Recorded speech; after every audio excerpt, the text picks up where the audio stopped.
Maksudnya itu apa ya? Oh, sederhana kode berikut ya. Nah itu tuh setelah ini kita akan mengenal yang namanya akun-akun. Nah itu berikut ya. Jurnal, tapi ini tahun lalu dari sini. Pertama ada yang namanya neraca saldo, debit kredit. Nah mulai pusing ya ini. Nah ini ada akun-akun yang nanti masuk ke debit, akun-akun yang masuk ke kredit. Ya. Semua yang masuk ke beban, nih beban-beban ini.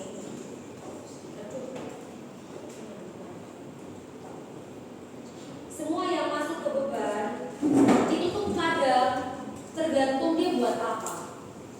Kalau dia bikin jurnal penyesuaian, bebannya masuk di debit karena dia menyesuaikan. Beda kata-kata dokumen.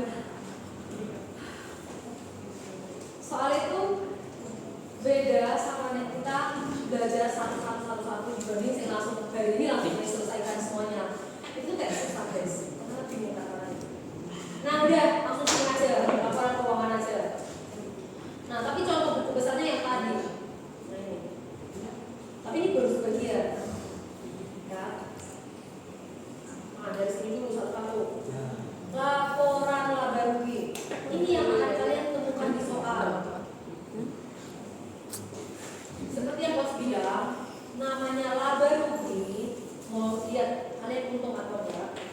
Kalian cuma buat selisih, buat perhitungan pengurangan antara pendapatan dikurangi dengan beban. Beban ini semua beban yang tercantum itu kalian kurangi. Ya, kalau nanti ketemu soal kayak gini. Pendapatan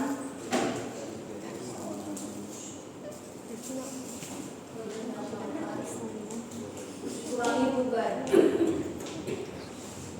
Itulah rumus perhitungan laba rugi. Semua perusahaan sama aja. Tapi yang membedakan, ada perusahaan yang dia sudah masuk ke Bursa Efek Indonesia. Wajib ada nama bayar apa, namanya bayar pajak, PPh 21, 22 dan segala macam. Makanya lihat kok laporannya kok ribet. Nah, kita bisa lihat contohnya di BEI, Bursa Efek Indonesia.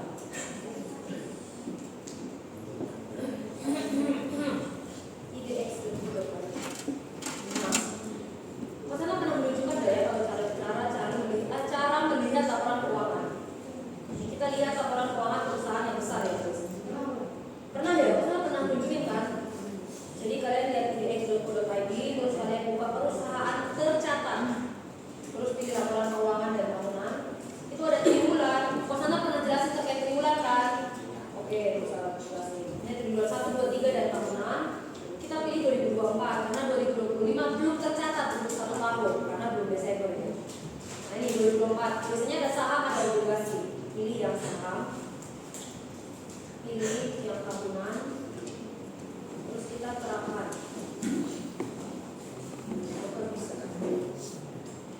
Coba kita tulis aja search company perusahaan apa coba?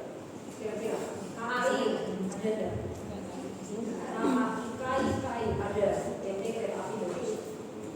Kita lihat yang tahunan ada. Indonesia. Coba Telkom.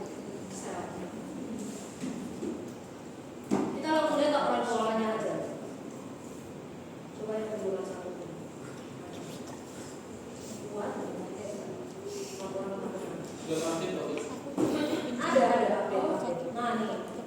Ini. Itu suatu itu biasa ya. Iya, jadi semua perusahaan yang terdaftar di Bursa Efek Indonesia harus mencantumkan laporan keuangannya. Tapi kita nggak tahu jujur atau enggak. Nah itu masalahnya di sini. Tapi semua perusahaan KAI, semua yang BUMN, semua yang BUMD beberapa tuh tercatat. Kalau nggak masuk, maksudnya kalau nggak masuk situ berarti nggak. Berarti dia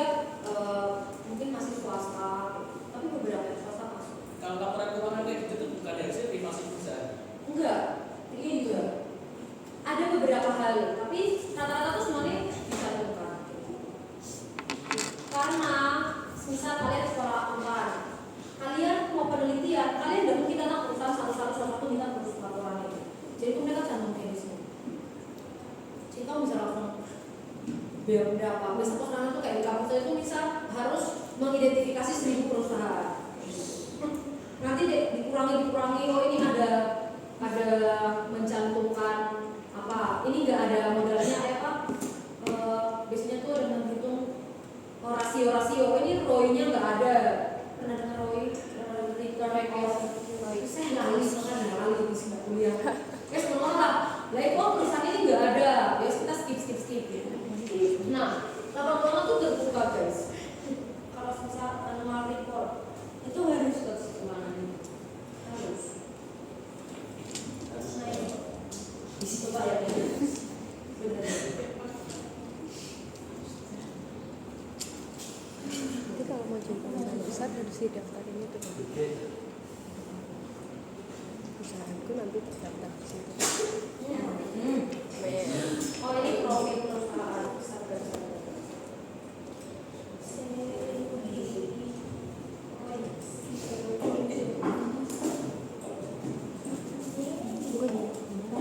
Nah tapi kita harus hitung ini guys. Kita yang sederhana aja. Penting tahu pendapatan dan pengeluaran.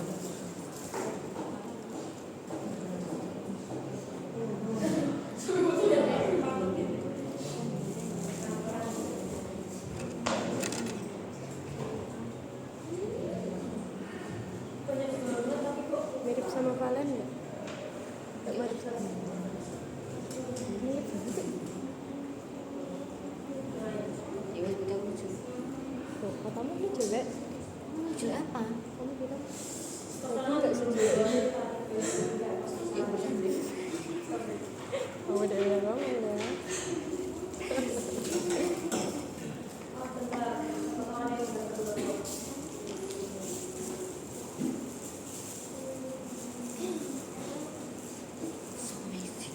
Salah.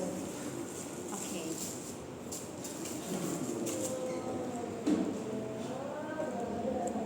Gun. Yo.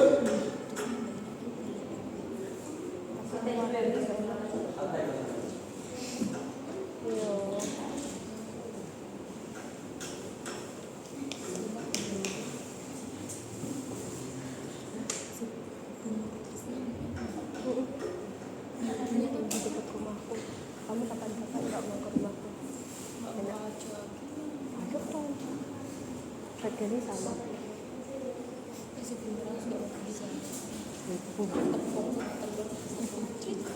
Tapi naik gede gini.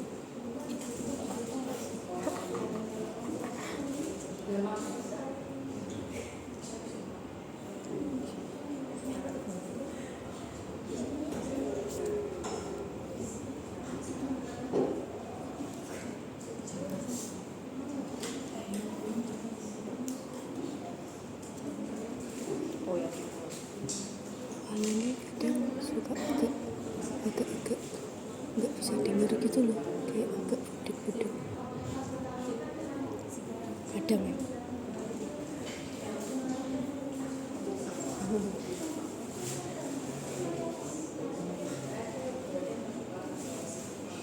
Mau kasih snack Gun?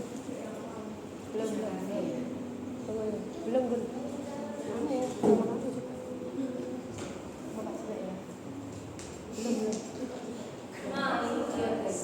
Pos Ratna tadi yang telepon juga ada guys. Jadi Pos Ratna menemukan yang dari BRI. Perhatikan dulu. Ini dari punyanya BRI tapi tahun 2022. Ini laporan keuangan. Nah ini.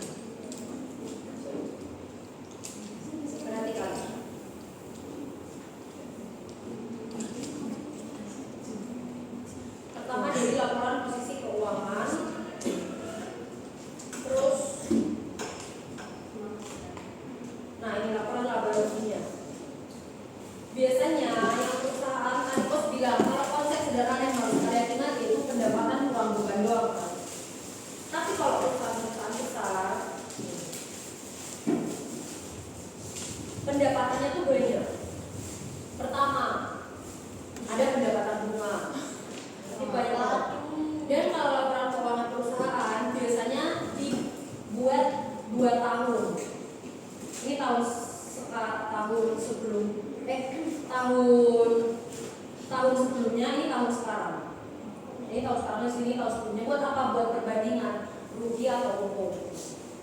Ini ada beberapa pendapatan. Pendapatan sekuritas itu yang dari orang-orang yang investasi. Terus pendapatan dari pembiayaan, pendapatan operasional, banyak banget. Terus, nah ini masuk ke beban. Bebannya ya itu umum dan administrasi operasional.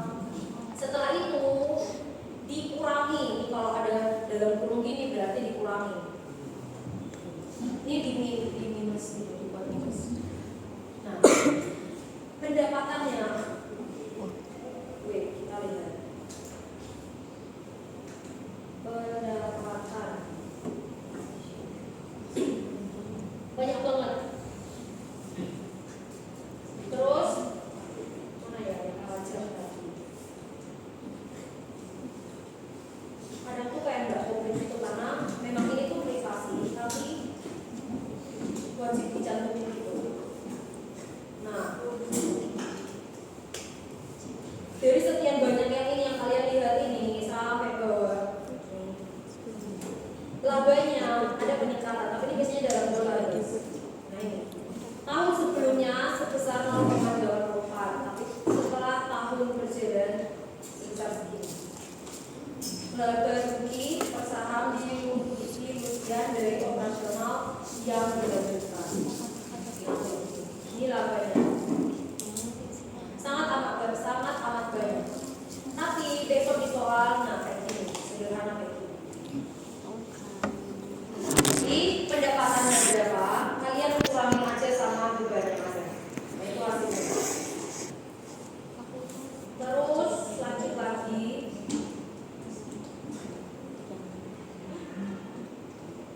Ini ada beberapa standar akuntansi, tapi nggak usah sekalian nggak perlu tahu, langsung ke sini aja.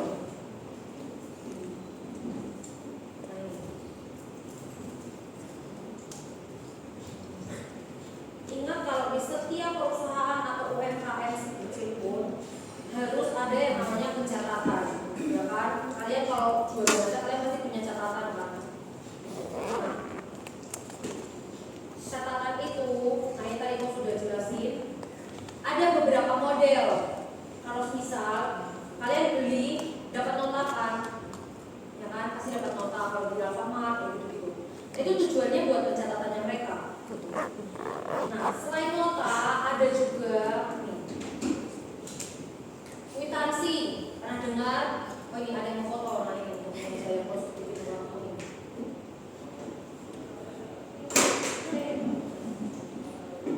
Nah, kwitansi. Ini contohnya. Kalian beli sesuatu, ya kan? Pasti dapat yang namanya kwitansi.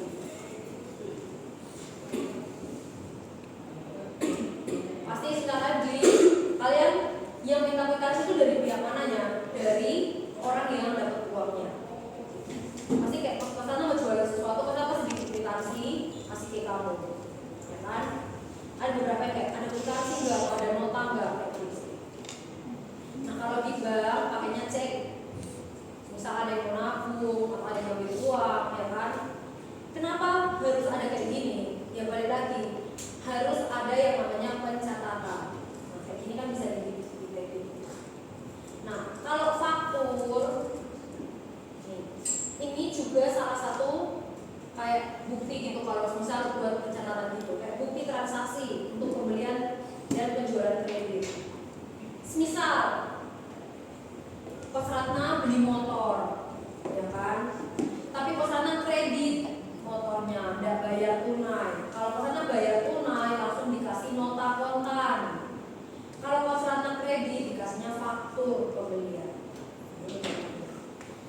ada aset lancar, ada aset tetap, ada aset tidak berwujud. Pertama yang paling pasti kalian tahu, aset tidak berwujud. Kalau orang yang bikin punya lagu, kan dia punya hak paten kan, tapi hak patennya kan tidak berwujud kan. Nah ini, atau goodwill, hak cipta, itu tuh tidak berwujud. Ya, maksudnya wujud tuh tidak kayak ini hak cipta gitu, enggak. Tapi dia biasanya cuma nama doang, tidak berwujud. Tapi kan kayak surat-surat gitu. Ya, itu aset-aset yang tidak berwujud. Kalau aset tetap,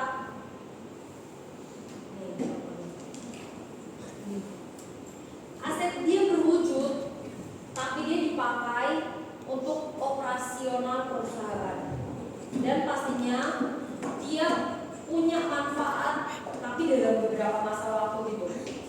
Nih,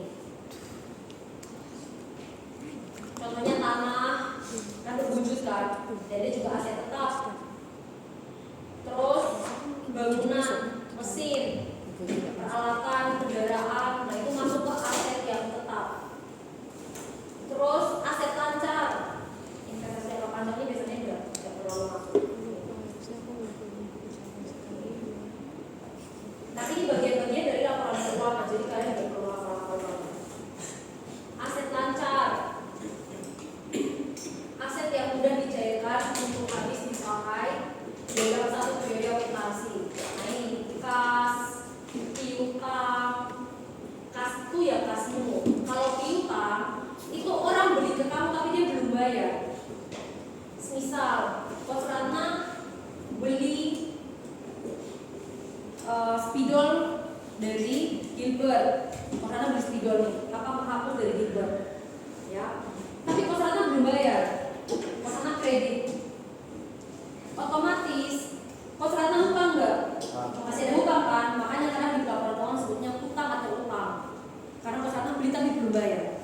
Nah, di laporannya Gilbert tulisnya bukan hutang, tulisnya piutang. Kenapa piutang? Karena dia akan dapat uang tapi belum sekarang. Jadi piutang itu dia akan dapat uang tapi belum sekarang. Nek Coach Ratna punya hutang sama dia. Anggap ya. Nah, makanya aset lancar tuh kenapa disebut asetmu? Karena dia